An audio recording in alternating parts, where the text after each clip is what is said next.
Good morning students. आज हम बात कर रहे हैं बहुत ही important topic water potential. Water potential क्या है और ये वाटर पोटेंशियल ही बताता है कि वाटर का मूवमेंट किस सेल से किस सेल में होगा, यानी कि पानी का मूवमेंट कहाँ से कहाँ होगा। ये पूरा हम समझेंगे वाटर पोटेंशियल से। लेकिन सबसे पहले हम बता दें कि वाटर पोटेंशियल है क्या, वाटर पोटेंशियल का मतलब क्या है, मीनिंग क्या है। आप सभी जानते हैं कि जो फ्री वाटर है, यानी जिसमें सॉल्यूट कोई भी ऐड नहीं किया होता है, जिसे हम प्योर वाटर बोल रहे हैं, उसमें पानी के मॉलिक्यूल्स की जो फ्री एनर्जी होती है वो बहुत ज़्यादा होती है। और जैसे ही उसके अंदर हम कोई सॉल्यूट ऐड कर देते हैं तो वाटर के मॉलिक्यूल की फ्री एनर्जी है जो घट जाती है, और इसी फ्री एनर्जी के डिफरेंस को, यानी कि free energy of pure water और free energy water in solution, इसके डिफरेंस को ही हम क्या बोल रहे हैं, वाटर पोटेंशियल। आप देखिए अब यहाँ पर कि वाटर पोटेंशियल क्या है और कैसे काम करता है। Water potential is regarded as tendency of water to leave a system. It is often used while explaining the direction in the water will flow from one cell to another cell, or from soil to root, root to leaves, from rest to air, or from soil to air. Actually, water move from its higher water potential to lower water potential. अब आपको यहाँ देखना है सबसे important बात क्या है। Water potential बताता है कि पानी कहाँ से कहाँ जाएगा।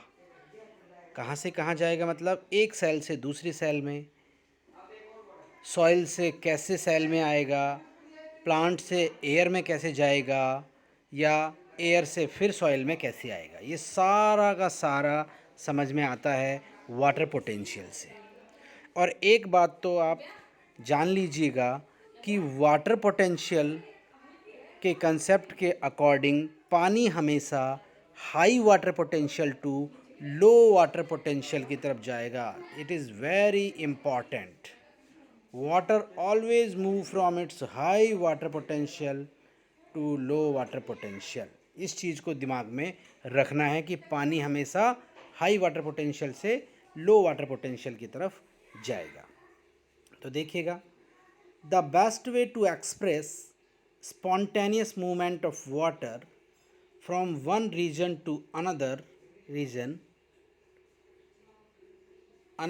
is in terms of difference in free energy। देखो, मैंने अभी आपको बताया कि जैसे अगर हम मान लें कि एक जगह सॉल्यूशन है, यानी कि प्योर वाटर नहीं है, उसमें कोई सॉल्यूट ऐड किया हुआ है, और वो कनेक्ट है दूसरी किसी भी वाटर के साथ जो प्योर कंडीशन में है। तो आप बताइए, प्योर वाटर में वाटर मॉलिक्यूल्स की फ्री एनर्जी ज़्यादा होगी या सॉल्यूशन में वाटर के मॉलिक्यूल की फ्री एनर्जी ज़्यादा होगी? प्योर वाटर में होगी। प्योर वाटर में होगी तो प्योर वाटर से पानी सॉल्यूशन की तरफ मूव करेगा, और वो कब तक करता रहेगा, जब तक कि दोनों की कंसंट्रेशन इक्वल ना हो जाए। तो free energy of water between two region, the difference between the free energy of water molecule in pure water and the energy of water in any other system. Any other system यानी कि solution. जैसे इसने लिखा है water in a plant cell, plant cell में भी pure water नहीं होता, सॉल्यूशन की फॉर्म में होता है, और टिश्यू और in a solution is called water potential. तो सबसे इम्पॉर्टेंट बात यही है कि वाटर पोटेंशियल है क्या। तो आप बता देंगे कि प्योर वाटर के अंदर वाटर के मॉलिक्यूल की फ्री एनर्जी और सॉल्यूशन के अंदर वाटर के मॉलिक्यूल की फ्री एनर्जी का जो डिफरेंस है उसी को हम बोलते हैं वाटर पोटेंशियल। और पानी हमेशा कहाँ से कहाँ जाएगा, high water potential to low water potential, यानी प्योर वाटर से सॉल्यूशन की तरफ। Water pollution is represented by Greek letter, आप सब जानते हैं वाटर पोटेंशियल को हम किससे रिप्रेजेंट करते हैं, साई डब्ल्यू से, and measure in bars. 1 bar is equal to almost 1 atmospheric pressure, यानी कि एक बार में 1 एटमॉस्फेरिक प्रेशर होगा। ठीक है। अब कौन कौन से कंपोनेंट्स होते हैं वाटर पोटेंशियल के, इन्हें हमें देखना है। तो वाटर पोटेंशियल आपको क्लियर हो जाना चाहिए कि वाटर हमेशा हाई वाटर पोटेंशियल से लो वाटर पोटेंशियल की तरफ ही जाएगा। Components of water potential, normally a cell consist of cell wall, एक सेल के अंदर सेल वॉल होती है, एक वैक्यूल होती है फिल्ड विद एक्वस सॉल्यूशन, यानी उस वैक्यूल में सॉल्यूशन भरा होता है, और साइटोप्लाज्म होता है filled in between the vacuole and the cell wall. आप जानते हैं कि बाहर सेल वॉल है, बीच में वैक्यूल है प्लांट में, और बीच में क्या भरा हुआ है दोनों के, cytoplasm. Many factor start operating when such a cell is put in water. अब एक सेल को हम वाटर में रख देंगे, तो अब आप खुद सोचिए कि वाटर में तो केवल वाटर ही है, यानी कि उसका फ्री एनर्जी बहुत ज़्यादा है, जबकि उसमें क्या है, साइटोप्लाज्म में तो सॉल्यूट भी है, तो उसका वाटर पोटेंशियल कम है। तो एक सेल को पानी में रखते ही पानी सेल के अंदर घुसना स्टार्ट कर देगा। The water potential is determined by 3 major internal factors, namely matric potential, जिसको हम साई डब्ल्यू लिखेंगे, सॉल्यूट पोटेंशियल जिसको हम साई एस लिखेंगे, प्रेशर पोटेंशियल जिसको हम साई पी लिखेंगे। ठीक है। द वाटर पोटेंशियल क्या होगा, इन तीनों का जोड़ होगा, मैट्रिक पोटेंशियल का और प्रेशर पोटेंशियल का और सॉल्यूट पोटेंशियल का, इन तीनों को जोड़ दोगे तो वाटर पोटेंशियल बन जाएगा। ये इक्वेशन बहुत इंपॉर्टेंट है और बहुत से एग्जाम्स में आपसे पूछी भी जाती है कि वाटर पोटेंशियल के इक्वेशन को बताइए और इसके कंपोनेंट्स बताइए कौन कौन से हैं। तो आप लिख देंगे साई डब्ल्यू तो हो गया water potential, psi S solute potential, psi M matric potential और साई पी प्रेशर पोटेंशियल, जिसको हम एक एक करके आपको दिखाते हैं। वो सारे अभी जो मैंने बताए कंपोनेंट कौन कौन से होंगे आपके, solute potential psi S, pressure potential psi P, matric potential psi M, और एक और है ग्रेविटेशनल पोटेंशियल साई जी। अब यहाँ देखना है कि ग्रेविटेशनल पोटेंशियल ना के बराबर है, नेग्लिजिबल है, ज़ीरो मानेंगे हम इसको, नेग्लिजिबल नहीं है। साई एम भी क्या है अभी बताते हैं, एक एक करके देखते हैं, हम बात करेंगे। Matric potential, it is used for the surface. अब पहली बात तो मैट्रिक पोटेंशियल है क्या,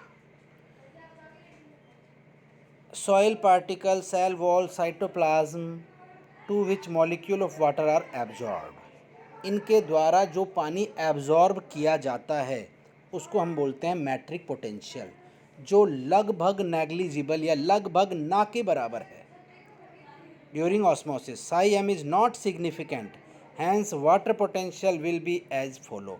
तो इसको हमने जो सिग्निफिकेंट नहीं है इसका मतलब ना, नील है, ये नील। तो साई डब्ल्यू में से हमने क्या निकाल दिया, ये साई एम था ना, तो साई एम को भी हमने हटा दिया, तो Sai S plus psi P हो गया ये। और ग्रेविटेशनल पोटेंशियल भी नेग्लिजिबल है, ना के बराबर है, तो ये भी क्या हो जाएगा, psi W is equal to psi S plus psi P. तो फाइनली ये रह जाएगा। अब साई एस क्या है, solute potential, it is also known as osmotic potential, it is defined as the amount by which the water potential is reduced as a result of the presence of solute। अब ध्यान दो, मैंने आपको बताया है कि प्योर वाटर में पानी के मॉलिक्यूल्स हैं, उनकी फ्री एनर्जी बहुत ज़्यादा है, खूब तेज़ी से वो मूव कर सकते हैं। जैसे ही आप उसमें कुछ नमक डालोगे, सॉल्यूट ऐड करोगे, तो वो मॉलिक्यूल की चिपक जाएंगे उन सॉल्यूट पर, उनकी फ्री एनर्जी है जो घट जाएगी, लॉस हो जाएगा। तो जितना ज़्यादा सॉल्यूट आप ऐड करोगे उतना ही वाटर के मॉलिक्यूल्स की फ्री एनर्जी घट जाएगी। तो हमेशा ये नेगेटिव होगा या पॉजिटिव में होगा, तो हमेशा याद रखिए साई एस की वैल्यू नेगेटिव में ही आएगी। फिर हम बात करते हैं pressure potential psi P, as a result of inward wall pressure. अब जैसे ही सेल के अंदर पानी एंट्री करेगा सॉल्यूट पोटेंशियल की वजह से, तो सेल की वॉल है जो, उन पे एक प्रेशर लगेगा, उसको हम बोलेंगे wall pressure. A hydrostatic pressure is developed in the vacuoles known as turgor pressure. भाई जब साइटोप्लाज्म में पानी इकट्ठा होने लगेगा तो वैक्यूल की वॉल पे प्रेशर क्रिएट हो जाएगा, जिसको हम टर्गर प्रेशर बोल रहे हैं, या SIP से हम डिनोट करेंगे, और ये पॉजिटिव होगा। ठीक है, तो आपको ये क्लियर हुआ। कंपोनेंट कौन कौन से, देखो मैं यहाँ 4 कंपोनेंट आपको दिखा रहा हूँ, लेकिन ये 2 नेग्लिजिबल है, ना के बराबर है, तो इनको हम हटा सकते हैं। तो हम सीधा ही साई W को क्या कर सकते हैं, Sai S plus psi P। ठीक है, तो ये इक्वेशन फाइनली बन जाएगी। अब किसी भी सेल में आप जितना सॉल्यूट डालते जाओगे तो उतनी तेज़ी से उसमें पानी एंट्री करेगा, क्योंकि पानी प्योर कंडीशन में बहुत ज़्यादा एनर्जी रखता है, और जबकि सॉल्यूशन में उसकी एनर्जी बहुत कम हो जाती है। Is it clear? तो प्रेशर पोटेंशियल समझ में आया आपको, सॉल्यूट पोटेंशियल, मैट्रिक पोटेंशियल और ग्रेविटेशनल पोटेंशियल। अब जो इम्पॉर्टेंट बातें हैं वो आपको देखनी है। वाटर पोटेंशियल से रिलेटेड जितने भी इम्पॉर्टेंट एस्पेक्ट हैं, एक बात तो हमेशा आपको याद रखनी है कि pure water has the maximum water potential. Pure water में तो पानी के मॉलिक्यूल की एनर्जी फुल है, तो वहाँ पर जो वाटर पोटेंशियल है वो मैक्सिमम होगा। और वाटर पोटेंशियल की जो वैल्यू होती है, सबसे ज़्यादा वाटर पोटेंशियल कितना होता है, मैक्सिमम वैल्यू कितनी है वाटर पोटेंशियल की, और वो हमेशा 0 होती है। ये 2 बातें आपको दिमाग में डालनी है कि प्योर वाटर का वाटर पोटेंशियल सबसे ज़्यादा होता है, और दूसरी बात, प्योर वाटर का वाटर पोटेंशियल सबसे ज़्यादा है, और सबसे ज़्यादा वैल्यू कितनी है, 0। अब जो भी वैल्यू आएगी 0 से कम ही आएगी, माइनस में आएगी, कभी भी प्लस में नहीं जाएगी वाटर पोटेंशियल की वैल्यू। और दूसरी बात हमेशा याद रखना कि वाटर हमेशा और हमेशा कहाँ से कहाँ जाएगा, हाई वाटर पोटेंशियल से लो वाटर पोटेंशियल में जाएगा। अब मैं बोलूँ आपको कि 2 सेल हैं, एक सेल का वाटर पोटेंशियल -4 है और दूसरी सेल का वाटर पोटेंशियल -2 है, तो यहाँ ज़्यादा क्या है वाटर पोटेंशियल, -2 ज़्यादा होगा।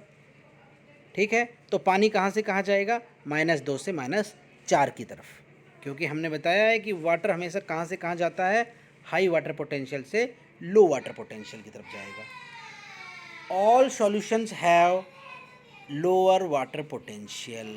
अब आप खुद समझो कि प्योर नहीं है, सॉल्यूशन में तो सॉल्यूट डालोगे, आप सॉल्यूट डालोगे तो उसका वाटर पोटेंशियल कम हो जाएगा, तो प्योर वाटर से हमेशा वाटर पोटेंशियल कम होगा, और जब प्योर वाटर का 0 है तो कम वैल्यू आएगी जो माइनस में आएगी। समझ में आ गई बात आपको? अब osmosis in terms of water potential occurs as a movement of water molecule from a region of higher water potential to region of lower water potential through semi permeable membrane। और osmosis की definition क्या है कि हमेशा पानी अपनी ज़्यादा मात्रा से कम मात्रा की तरफ जाता है सेमी परमेबल मेम्ब्रेन के थ्रू।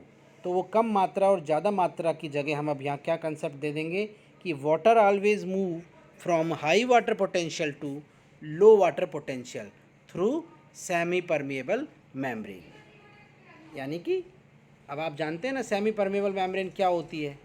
सेमी परमेबल मेम्ब्रेन वो मेम्ब्रेन होती है जो क्या करती है, केवल सॉल्वेंट को ही पास होने देती है, सॉल्यूट को नहीं जाने देती।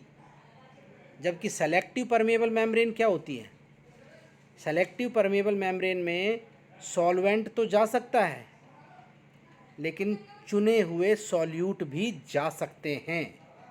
और जितनी भी बायोलॉजिकल मेम्ब्रेन है, बायोलॉजिकल मेम्ब्रेन जैसे हमारी plasma membrane, nuclear membrane, different organelles की मेम्ब्रेन है, उन सब में जो मूवमेंट होता है सॉल्यूशन का वो सेलेक्टिवली सॉल्यूट होते हैं और पूरे के पूरे सॉल्यूशन भी मूव कर सकता है।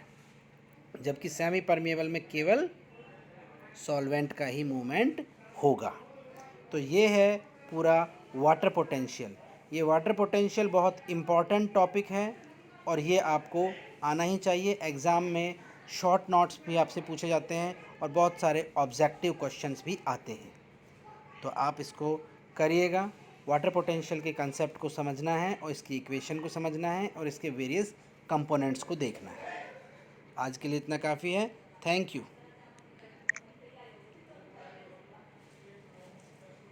चलो।